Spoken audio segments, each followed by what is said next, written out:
Bonjour, bonsoir à toutes et tous, c'est Elsker. On se retrouve pour l'épisode 11 de Parlons Constitution. Aujourd'hui, on va parler de la séparation verticale des pouvoirs. C'est-à-dire, on va parler d'État unitaire et d'État composé, donc d'État fédéral, d'État régional. Allez, générique.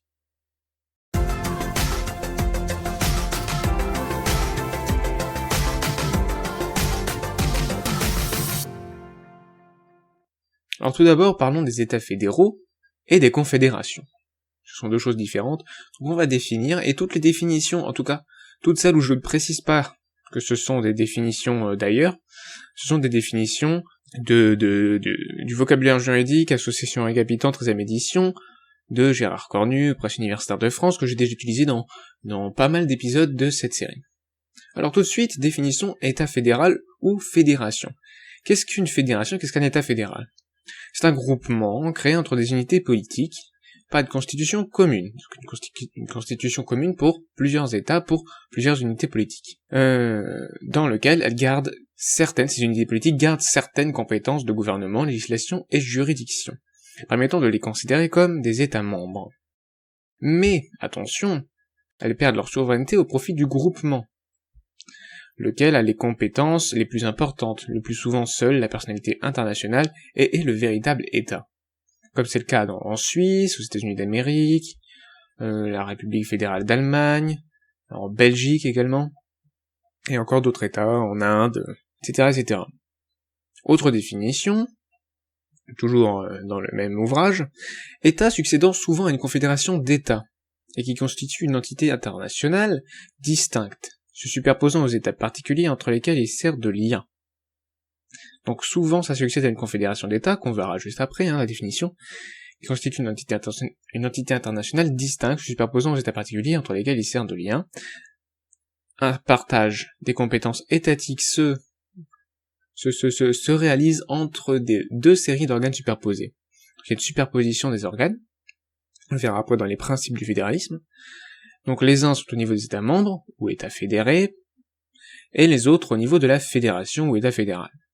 Les organes fédéraux exercent seuls les compétences internationales, droit de légation, droit de faire les traités, mise en jeu de la responsabilité internationale, etc., etc., car l'État fédéral dispose exclusivement de la personnalité juridique internationale. Dans les relations internationales, par exemple entre les États-Unis et la France, c'est le président, le premier ministre français, qui rencontre le président de l'État fédéral des États-Unis d'Amérique.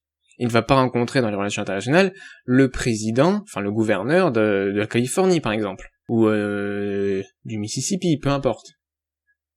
Bon, maintenant qu'est-ce qu'une confédération ? C'est différent, faut pas confondre confédération et fédération. Ni penser qu'une confédération c'est une fédération en plus light ou ce genre de choses.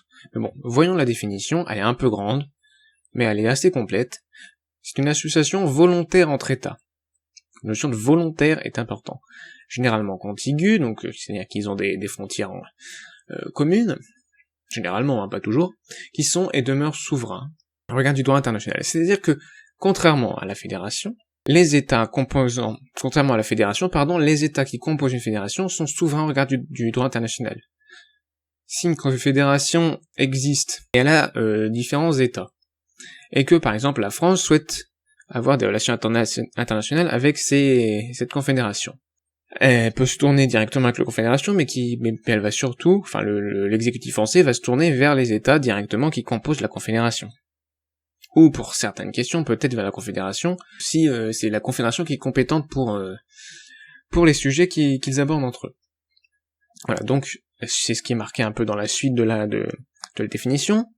Donc association volontaire entre États, mais qui délègue aux organes par eux institués, donc ils instituent eux-mêmes des organes, soit pour un temps limité, soit pour une durée indéterminée, ils délèguent des compétences d'attribution et des pouvoirs juridiques. Certaines, pas tout, bien sûr, à l'effet d'assurer une meilleure protection de certains intérêts communs à l'ensemble de ses membres, notamment en matière de diplomatie et de défense.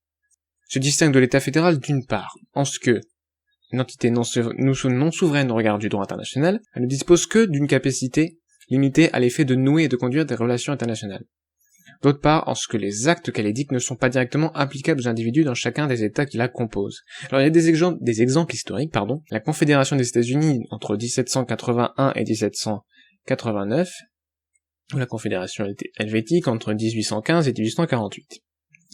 Et d'une certaine manière, parfois l'Union européenne est assimilée à une confédération, même si, en réalité, par rapport à cette définition-là, et par rapport à ce que sont les confédérations historiquement, on peut pas dire que l'Union européenne soit une confédération. On va maintenant voir quelques états fédéraux dans le monde, juste ici. Donc ça vient de Wikipédia, hein, ça a été fait en 2013, et donc je crois que ça a pas beaucoup bougé, hein, voire pas du tout bougé dans cette année 2021. Donc vous pouvez voir différents...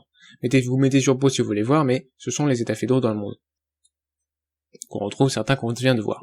Alors quels sont les principes du fédéralisme? Quels sont les principes qui organisent le fédéralisme? Qui sont la substance du fédéralisme? Il y a le principe d'autonomie. Le principe d'autonomie, c'est qu'il y a des compétences propres et exclusives des états fédérés dans certains domaines. L'État fédéral ne peut alors pas intervenir dans ces domaines. L'État fédéré dispose d'une autonomie constitutionnelle, législative, réglementaire et juridictionnelle. C'est pas très compliqué à comprendre. L'État fédéré peut créer sa propre constitution, peut faire ses propres lois, ses propres règlements, et a sa propre juridiction, et se gère de façon autonome. Le principe d'autonomie. Il y a aussi le principe de participation. Les États fédérés doivent être inclus dans la prise de décision au niveau fédéral. Ils peuvent par exemple participer au processus législatif en ayant des représentants au Parlement.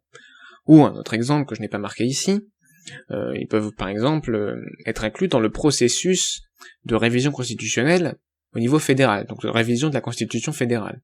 Ils peuvent, et généralement ils le sont, hein, puisque c'est quelque chose d'assez important, puisque la Constitution fédérale régit également les compétences des États fédérés et de l'État fédéral. Et c'est justement le principe de superposition. Deux ordres juridiques se superposent.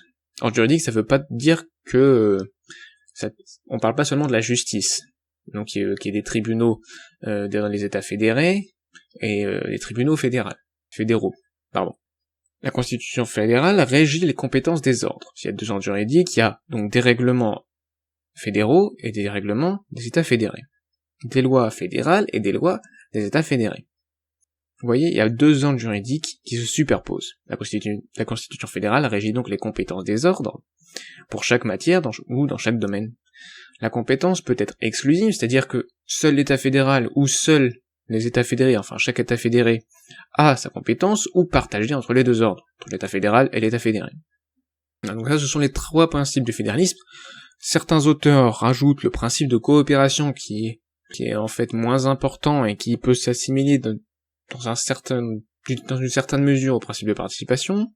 Et d'autres ajoutent aussi le principe de subsidiarité, qui est en fait que toute décision, toute action publique qui peut être prise au niveau local le plus local possible doit être prise à ce niveau-là, tant que bien sûr ça reste possible. Si ce n'est pas possible, si c'est moins efficace qu'une mesure prise au niveau de localité au-dessus, donc par exemple, mon exemple, au niveau de la commune, on croit qu'il y a un problème, si prendre une mesure au niveau de la commune ne suffit pas, et ou est moins efficace, alors il faut passer au niveau supérieur, le département, et donc le principe de subsidiarité ferait ça jusqu'à l'État fédéré, qui pourrait prendre une décision, sauf si l'efficacité est compromise, sauf si c'est pas assez efficace, et donc il faut passer à l'État fédéral dans ce cas-là.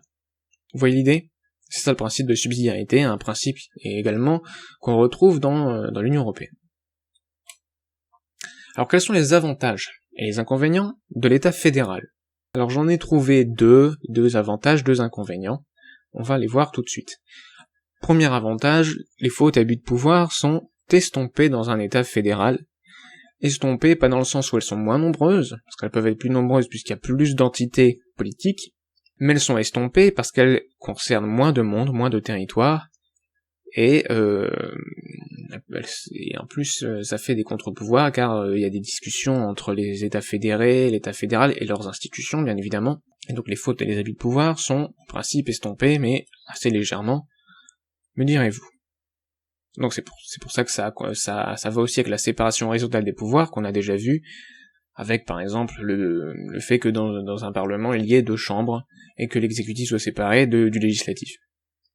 Mais c'est pas la même chose, hein. C'est une séparation horizontale, ça c'est une séparation verticale. Les innovations locales sont possibles. En effet, comme par exemple en Suisse, où à l'échelle du canton, chaque canton peut décider de faire quelque chose autrement. Et en testant un peu, créer quelque chose de meilleur pour tous et ce sera ainsi partagé avec les autres cantons. Ça permet du coup de tester entre guillemets des choses. C'est pas vraiment des tests, c'est plutôt que il y aura plus d'idées, plus d'innovations. Pour les inconvénients, alors les inconvénients sont des changements dans le pays sont plus lents, notamment parce que on peut pas imposer dans un État fédéral depuis le niveau de l'État fédéral dans tout le pays.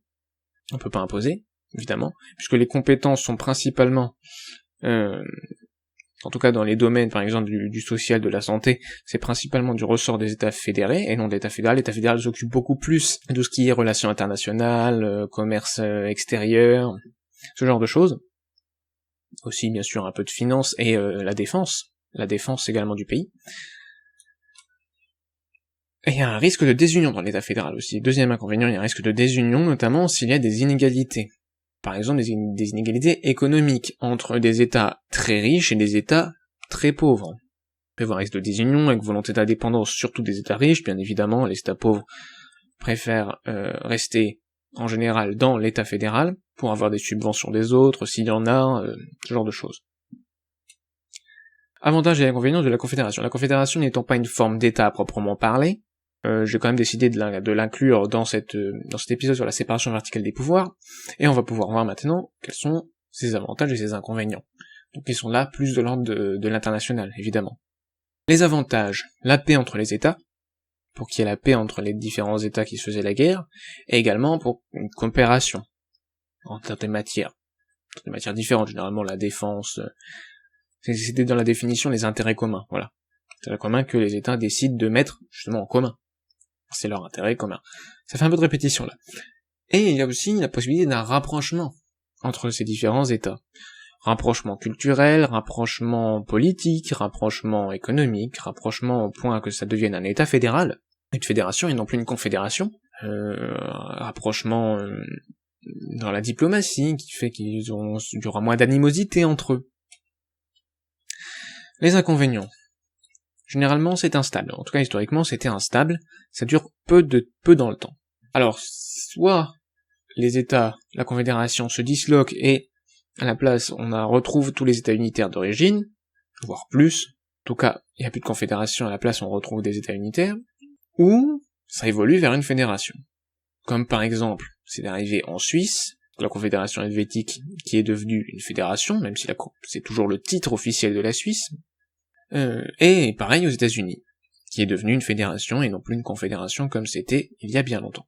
Alors, autre inconvénient, une perte de souveraineté nationale. Dans le sens du droit international, on parle pas là de la souveraineté nationale en tant que théorie du droit constitutionnel, qui s'oppose du coup à la souveraineté populaire. Non, là on parle de souveraineté nationale dans le sens du droit international, c'est-à-dire souveraineté pour gérer ses propres affaires à l'international. Puisqu'en effet, là, on a une perte de souveraineté nationale puisqu'une partie est déléguée. De façon consentie, bien sûr, par l'État, mais une partie est déléguée à la Confédération. Que ce soit pour la défense, un peu pour la diplomatie, ou d'autres intérêts communs. Alors maintenant, nous allons voir les États régionaux. C'est une classification assez récente. L'État régional, c'est quelque chose historiquement assez récent. Avant, on différenciait surtout État unitaire et État fédéral, puis les confédérations également, mais qui sont pas vraiment une forme d'État. Donc État fédéral et État unitaire, on les différencie. Maintenant, on parle plutôt d'État unitaire et d'État composé. Donc, les États composés, ça peut être des États régionaux ou des États unitaires, ou des États fédéraux, pardon. Alors, qu'est-ce qu'un État régional? Donc ça, c'est une définition personnelle qui a été donc c'est pas une définition qui se trouve dans l'ouvrage que je vous ai donné au début de cet épisode. C'est une définition personnelle inspirée de définitions de cours, sites ou vidéos. Donc voilà la définition. Forme d'État entre l'État unitaire et l'État fédéral. En général, c'est comme ça qu'on le présente. Dans lequel l'État central a accordé à certaines ou toutes ces régions une autonomie politique, institutionnelle, réglementaire et partiellement législative, spécifique pour chaque région, c'est au cas par cas. Le niveau central garde l'entière souveraineté et les régions ne disposent pas d'autonomie constitutionnelle, ils n'ont pas leur propre constitution. De ce fait, les régions ne disposent pas de la compétence de leurs compétences, et le niveau central peut décider en principe de restreindre les compétences régionales et même de dissoudre les régions. Alors j'ai bien marqué en principe parce que généralement, politiquement, ce n'est pas à faire. Généralement, c'est une faute politique qui pourrait conduire à des conflits, des violences importantes. Alors là, on a un exemple, les communautés autonomes en Espagne. Donc là, on les a toutes, les îles Canaries, les Baléares, je vais pas toutes les faire, la Catalogne, bien sûr, qui a une volonté d'indépendance, en tout cas actuellement, au moment où je vous parle, et depuis quelques années. Alors quels sont les avantages et du coup, les inconvénients des États régionaux? Alors, même chose, 2 avantages, 2 inconvénients. Premier avantage, conservation de l'aspect unitaire, même si amoindri. Alors évidemment, il y a toujours l'aspect unitaire qui est toujours présent, puisque, comme c'est marqué juste avant, je reviens, l'État central le niveau central garde l'entière souveraineté. L'autonomie politique, institutionnelle, réglementaire et partiellement législative qui est accordée, qui est donnée aux régions, n'est que partielle, il n'y a pas réellement de... Le niveau central peut décider de restreindre les compétences régionales, bref, donc les avantages, justement, cette conservation de l'aspect unitaire. Et également, c'est pour ça que généralement l'État unitaire devient un État régional, c'est pour s'adapter aux particularités locales que la création de ces régions fortes. Donc particularités locales historiques, économiques, culturelles, sociales, politiques. Quels sont les inconvénients par contre? Ça complexifie le processus décisionnel. Puisqu'en effet, maintenant, je me retrouve avec 2 niveaux. Un niveau régional et un niveau central. Et il y a également une ambiguïté pour les collectivités locales, qui existent toujours. En tout cas, souvent, elles existent toujours. Du fait de leur dépendance, à la fois envers le pouvoir central et envers la région. Alors, il est possible que les collectivités locales soient du coup dépendantes que de la région ou que du niveau central, mais c'est rarement le cas. Mais en général, il y a une double dépendance pour les collectivités locales, pour certaines compétences, dans certaines matières, à l'un au niveau central ou à l'autre au niveau régional. Ce qui crée une ambiguïté évidente. Aussi, il y a un risque de désunion qu'on retrouve comme dans l'État fédéral, avec un risque d'accroissement de la volonté d'autonomie, voire d'indépendance d'une région, ce qu'on retrouve par exemple en Catalogne, avec une forte volonté d'indépendance. Maintenant, passons aux États unitaires parce que la vidéo avance, n'est-ce pas, et qu'il nous reste encore des choses à voir. État unitaire. Qu'est-ce que l'État unitaire? L'État unitaire se distingue de l'État composé, c'est ce que je vous ai dit tout à l'heure, du fait qu'il ne possède qu'un seul centre d'impulsion politique, le niveau central. Même lorsqu'une large décentralisation du pouvoir y est pratiquée, on fera presque le siècle la décentralisation, les provinces, régions ou autres circonscriptions administratives ne dépassent pas un certain seuil d'autonomie politique. Un État unitaire ne possède qu'un seul parlement, un seul gouvernement. Alors que dans un État composé, régional ou État fédéral, on retrouve un parlement dans les régions, ou un parlement en tout cas, et un gouvernement dans les États fédérés. Là non, il y a un seul centre d'impulsion politique, c'est vraiment ce qui compte. C'est pour ça qu'on l'appelle unitaire. Alors parlons maintenant de la déconcentration et ensuite de la décentralisation que j'ai évoquée juste dans la définition juste au-dessus de l'ouvrage, la définition qui est dans l'ouvrage que je vous ai présenté au début. Vous avez toute l'entièreté de la source au début de l'épisode. Déconcentration. Alors cette définition est issue des cours, de mes souvenirs, etc. Donc c'est une définition plutôt personnelle issue de cours. Processus d'aménagement de l'État unitaire. La déconcentration est un processus d'aménagement de l'État unitaire, qui consiste à implanter dans des circonscriptions locales des autorités administratives représentant l'État. Donc circonscriptions locales comme des régions, des communes, des départements, des autorités administratives qui représentent l'État, donc le niveau central. Exemple, les préfets. Ou le maire, c'est un autre exemple. Le maire qui est à la fois représentant de l'État et à la fois chef de l'exécutif de sa commune. En tout cas, c'est comme ça en France. Donc là, on retrouve une image qui vient de Wikipédia avec les uniformes de préfets et de préfètes de la France. Alors, décentralisation. Toujours une définition issue de cours. Processus d'aménagement de l'État unitaire, c'est la même chose, pour le début, qui consiste à se transférer des compétences. On a un transfert de compétences, pas de compétences législatives ou constitutionnelles, des compétences administratives. Ces compétences administratives sont transférées de l'État, vers des entités ou des collectivités locales distinctes de lui. Donc, en France, on retrouve les régions, les départements, donc ici on voit les départements de France métropolitaine uniquement, ou les communes. Donc là, la carte est un peu brouillonne évidemment, puisqu'il faudrait zoomer énormément pour voir chaque commune, puisqu'il y a énormément de communes en France. Donc ça c'est les communes de France métropolitaine en 2008. Quels sont les avantages et les inconvénients de l'État unitaire, comme on a fait pour les autres formes d'État? Alors même chose, 2 et 2. Premier avantage, un sentiment d'unité et d'union nationale. L'État étant unitaire, il n'y a qu'un seul niveau, il n'y a qu'un seul centre d'impulsion politique, ça renforce le sentiment d'unité et d'union nationale. Bien. Et ça permet également une prise de décision rapide et sur tout le territoire, puisqu'en effet, il n'y a pas à attendre que chaque État fédéré décide de faire quelque chose pour, par exemple, autoriser l'avortement, ou faire une réforme des prisons, ce genre de choses, peu importe. C'est directement tout le territoire, puisque c'est l'État unitaire qui décide, sauf pour les compétences administratives, mais ça, c'est autre chose.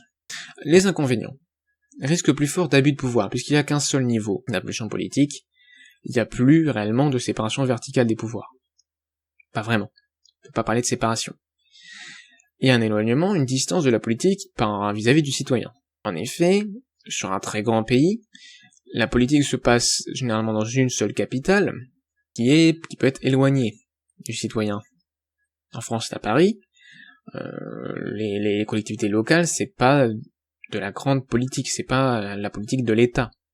Dans un État fédéral, dans un État régional, dans une moindre mesure, il y a moins cette distance, puisque dans chaque État, dans chaque région, le citoyen est plus proche des décisions qui sont prises. Dans certains domaines, des domaines de la santé, domaine social, dans le domaine économique, en tout cas partiellement.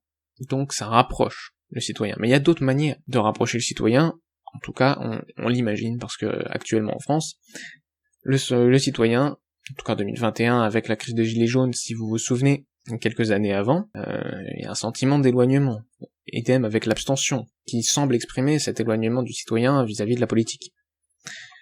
Passons maintenant à la conclusion, qui va nous permettre de, à la fois, voir ce qu'on a vu, revoir ce qu'on a vu. On a vu ce que c'était qu'une confédération. Je vous invite je vais pas refaire l'épisode, ce que c'était qu'un État fédéral, et quels sont les principes de l'État fédéral, de la fédération, ce qu'était un État régional, ce qu'est un État unitaire, avec bien sûr une définition de ce qu'est la déconcentration et de ce qu'est la décentralisation, et les avantages et les inconvénients, des trois formes d'État, État fédéral, État régional et État unitaire, et de la confédération. Alors, il y a des formes différentes selon les situations politiques et historiques locales. C'est pour ça qu'on a localement un État fédéral, selon l'histoire, situation politique, ou un État unitaire. Voilà. Tout simplement, c'est lié à l'histoire, à la situation politique. Mais pour la France, pour ma vision politique constitutionnelle, puisque c'est le but principal de cette série, en tout cas l'un des buts de cette série, eh bien, pour des raisons historiques, et pour éviter la croissance de volonté d'autonomie, voire d'indépendance déjà présente, il faut conserver la forme unitaire. C'est dans la continuité de ce qui a été fait historiquement depuis plusieurs siècles, et ça peut éviter la fragmentation de la France. Mais pourquoi refuser la fragmentation de la France? Car l'union fait la force, ça prévient les conflits, ça permet une action unilatérale et rapide sur un large territoire, un des avantages de l'État unitaire. Même si, personnellement, c'est très personnel, je suis favorable à plus d'autonomie, dans certains cas, sous certaines conditions. En effet, si une partie significative de la population le souhaite, ou s'il est démontré que ce serait avantageux pour la population, alors pourquoi pas? Pourquoi pas l'envisager? Si une partie significative de la population concernée le souhaite, ou si ça semble particulièrement avantageux pour la population. Donc je suis pas fermé en tout cas, personnellement, à l'idée du plus d'autonomie pour certaines régions, ou pour même l'indépendance de certaines régions. Mais bon, c'est vraiment sous certaines conditions, qui sont un peu difficiles à réunir. Mais bien sûr, si on regarde l'État unitaire, pour avoir une bonne séparation des pouvoirs, il faut contrebalancer, compenser les inconvénients, donc le risque d'abus de pouvoir, avec une séparation horizontale des pouvoirs, évidemment. Donc compenser les inconvénients de la forme unitaire, au niveau de l'organisation de l'État central, de la déconcentration et de la décentralisation.